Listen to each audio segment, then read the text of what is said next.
There is a toxic herbicide called glyphosate which is used in practically all weed killers all over the world.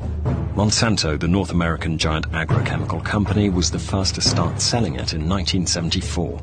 Since then, sales have exploded, and now companies all over the world are making glyphosate products. It is a multi-billion-dollar market worth about 8 billion euros per year.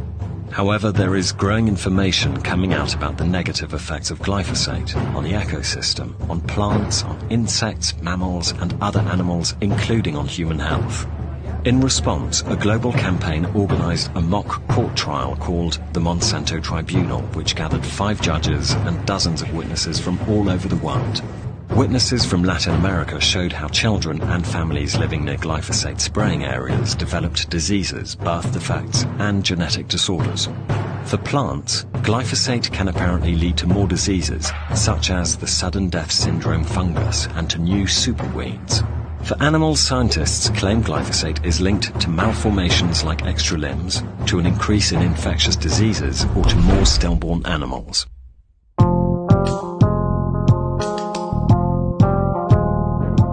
In the USA, thousands of farmers have taken Monsanto to court, accusing their products of causing them to develop cancer.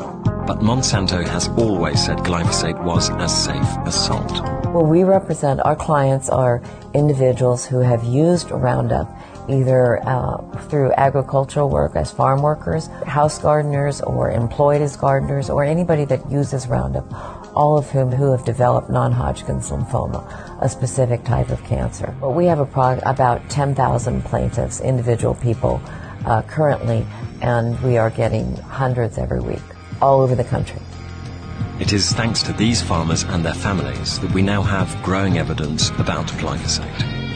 This evidence was found in internal Monsanto documents and emails which were released to the US court and then slowly made public during 2017. The company Monsanto has known since 1985. Roundup was originally categorized by the Environmental Protection Agency as a Category C, meaning possible carcinogen.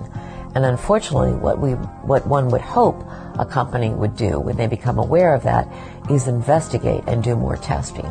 Instead, what Monsanto chose to do is to attack the science, and they've been doing that for the last 30 years to try and prevent people from knowing, instead of doing what we would hope a company would do, which is investigate.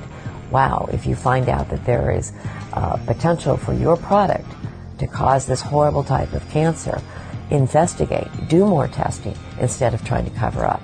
The Monsanto papers have shown us very clearly what Monsanto is doing around the world to get regulators, to get governments to greenlight the sales of their products, independently of the risks associated with these products, and in particular Roundup, the glyphosate-based herbicide that they sell. To sell products like herbicides, they must be approved by regulators. This means their safety must be reviewed by independent bodies. The World Health Organization's independent cancer research agency called IARC decided to re-evaluate the safety of glyphosate. So Monsanto's people came up with a plan. The idea was to cast doubt upon any regulator or scientist who would dare to question the safety of their products. And we have thousands of documents. We also, of course, have the documents that have come out through the litigation now. So pieces of the puzzle are starting to fall into place. And some of that, some of those documents show pretty clearly Monsanto anticipated that IARC would find glyphosate to be possibly or probably carcinogenic. They knew this. They anticipated this. They talk in their internal documents about being vulnerable with the science, epidemiology, toxicology, mode of action, others. They express worry and fear months before IARC even sat down to meet. They talk about how they need to get money, they need to fight this. They put together a preparedness document with very strategic ways to orchestrate an outcry to create outrage. So they knew what the science said, they knew what IARC would find, and they very carefully and craftily came up with a plan to try to discredit IARC. Again, all of it before IARC even met. You do obviously have, you see in the documents and you know throughout history, that you have very close ties, at least in the Environmental Protection Agency, in the U.S. with large corporate chemical companies. The documents show that Monsanto had particular influence and sway over a number of top EPA officials. There were also people within EPA, toxicologists and other scientists, who tried to raise alarm bells and who found problems in the research with glyphosate. In Monsanto's own research, they found evidence that glyphosate caused cancer. But the political pressure and the power from the top, has combined to have the EPA essentially doing Monsanto's bidding. But despite this, in March 2015, IARC concluded that Monsanto's cash cow glyphosate was probably carcinogenic for humans, and that there was sufficient evidence of carcinogenicity in animals. To make things worse for Monsanto, at the end of 2017, the market license to sell glyphosate in the European Union was going to expire. If glyphosate was not reapproved, those companies would lose out on over 500 million potential EU customers, a market worth $1 billion. Monsanto and its competitors could not risk a negative assessment by the EU. They really needed the EU to approve glyphosate for sale on the market. So they created the Glyphosate Task Force. GTF is a coalition of over 20 companies that have joined resources to make sure glyphosate is approved for sale in the EU. It is led by Monsanto. In spring 2017, they threatened the European Commission if it would not reauthorize the weed killer by the end of the year. In the EU, when a product is being authorized, one country takes the lead and its national authorities review the scientific studies on that product. In the case of glyphosate, the German Federal Institute of Risk Assessment, BFR, was in charge of the initial assessment. Their role was to check the available science and then make an initial proposal to the EU on whether or not to reauthorize glyphosate. The problem is that the German BFR has been accused of copying and pasting information directly from the GTF companies that have a specific interest in getting their glyphosate products approved. We've seen that major parts, very important parts of the EU assessment of glyphosate have been copy-pasted straight from Monsanto. Now, we cannot call this an independent assessment any longer. NGOs, scientists and politicians denounce this plagiarism and accuse the BFR of failing to do its critical job of checking the scientific correctness of all the studies. We considered that the conclusions we saw from the BFR EFSA documents were flawed.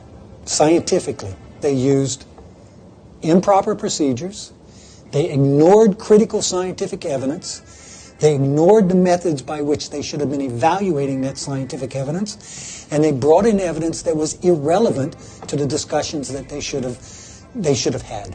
I don't know why they did that. All I can say is that is what they've done, and from a scientific perspective, it is flawed. BFR sent its findings to the EU Food Safety Agency, which eventually decided, unlike IARC, that glyphosate was not carcinogenic. We need to ask, is this assessment valid as a basis for a decision on approval of glyphosate for sale in Europe? Our answer is no. This is not an independent assessment, and we need to start from scratch. Meanwhile, researchers say Monsanto had been doing everything to put pressure on the scientists that were speaking up about the possible dangers of glyphosate. Hey, remember that $1 million lab we provided your university? Payback time. And you think I'm joking? I'm not joking. It is that direct and that sad. Or they would try to discredit scientists who raised concerns with glyphosate. Seralini, again, as you can see in the documents from Monsanto and others, Seralini was a victim of a very carefully orchestrated assault by Monsanto. Not only did Monsanto criticize Seralini's work, but they requested and employed secretly others in the academic world, other scientists from around the world, to criticize Seralini, to call for a retraction. These people looked like they were doing it independently, that they were doing it at the behest of Monsanto. You can see it very clearly in the documents. And again, he is one example, but they have done this to other scientists around the world. Maybe not to the extent that they did it to Seralini. They had their influence. They had people, influence the journal. They had people inside the journal. So, again, their reach is pretty deep, and it's pretty deceptive. not only they are actively fighting independent scientists, they are destroying their career. Look at what they are doing with the International Agency for the Research Against Cancer, for example, which is, the cornerstone, the gold standard in international cancer assessments. They are actually trying to destroy it. They have, as we speak, they have an ongoing campaign to destroy its credibility, its reputation. They are working with US senators to attack its funding. They are using third parties to undermine and to even smear the scientists who've been part of the work. I mean, what they do is not science. Let's be very, very clear about this. 3,300. Monsanto apparently even made fake citizens' campaigns to defend glyphosate. All say that glyphosate is safe. They also enlisted a number of partners, sort of organizations that appear to be independent of Monsanto, but we know are not independent because of the documents.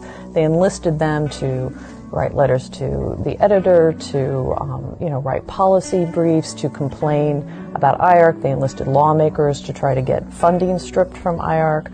They attacked the various scientists at IARC. They ghost wrote articles that would appear to be from independent bloggers or journalists or professors, but were actually written by Monsanto employees.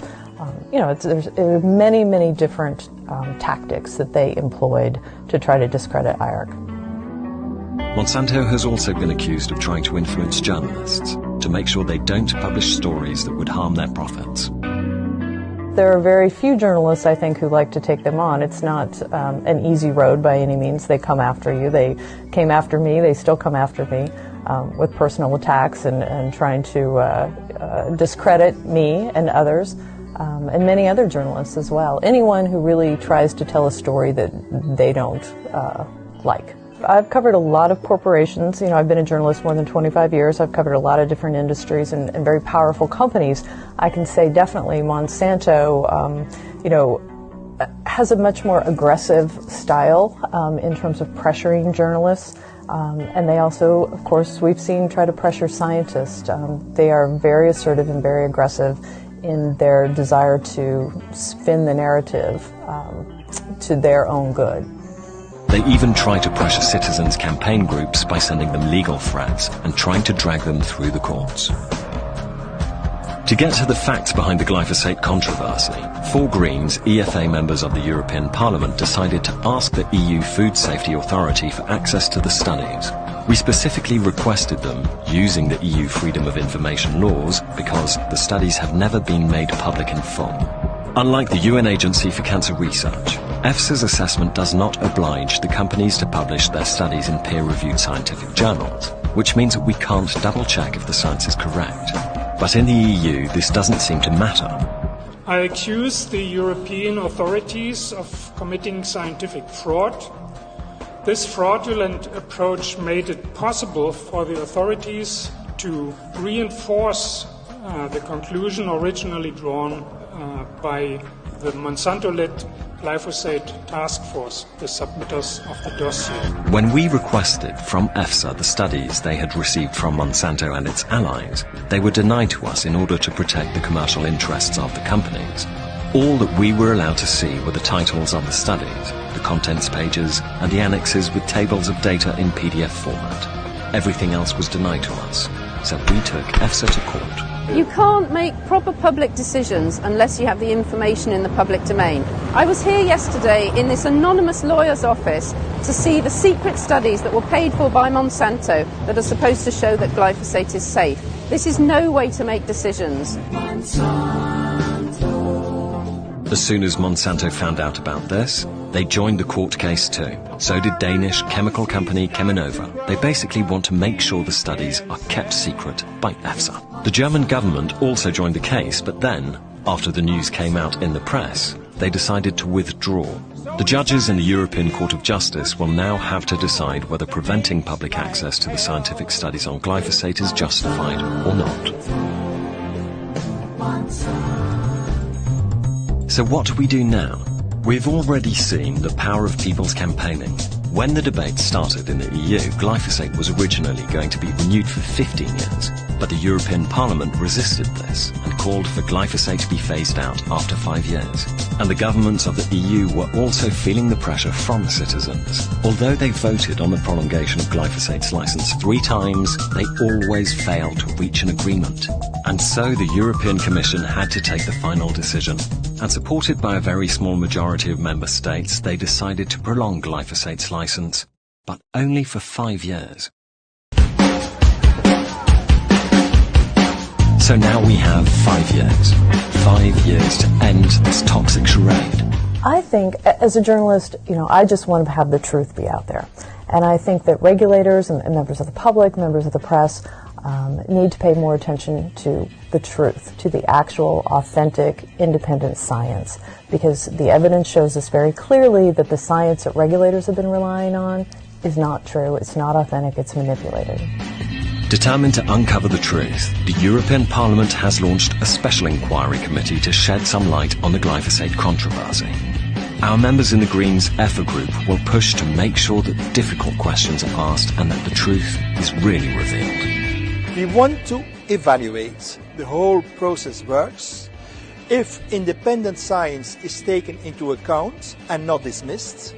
We want to evaluate the fact that all data are taken into account, that there is an open and a transparent procedure, and that the agencies that are involved get enough support to do their work in an independent way. There's more good news. The European Commission has already promised to adopt a new law on transparency in scientific assessments. So we will fight to make sure that our regulators only use public, peer-reviewed studies, and that scientists are free from pressure. We can all support independent science by pushing for public funding, particularly for the environment and public health. To achieve all this, we need support from citizens and the scientific community. Ideally, the way it should be done is an agency should get all the information, review that information. The industry should do the analyses, but the agencies have to redo those analyses. You can't trust what you get. You must do it yourself. Then they should write their own reviews and make them very much public. And once they're finished, instead of having this internal agency review across all the countries, bring in a scientific board that's external to all of this, that's chosen for merit, people that are well known to work in these fields, and have them review the final decision and the final literature and say, yeah, we like this, or no, you missed this. We also need to prevent further concentration of power and money in the agro-industrial market. We should oppose the merger of Bayer and Monsanto. That is, again, a consolidation of 2 already very big and very powerful companies. There are a number of players in the agricultural world who are very afraid of such a merger. It will make them ever more powerful, and it will make it ever more difficult to fight them on these sort of issues, I suppose. And in the meantime, the truth will continue to come out. Farmers in the USA will see their day in court, and we hope that justice will be done. And so as more and more people and journalists come out and see what's going on, more and more people call up and say, my spouse died of non-Hodgkin's lymphoma, or I have non-Hodgkin's lymphoma, and I use Roundup. So the case is getting bigger and bigger. In fact, it could be the kind of thing that turns into something similar to cigarette litigation, in that it's nationwide, worldwide. And if you're wondering what you can do, sign a petition, support a citizens' law initiative, or organise a protest. Pressure your local or regional government to ban or phase out glyphosate. Just spread the word and avoid using glyphosate-based products. One of the biggest things we want out of this court case is for people to know. So people know that if they pick up this Roundup, they are risking their lives and they're risking getting non-Hodgkin's lymphoma. We want people to become aware so that they don't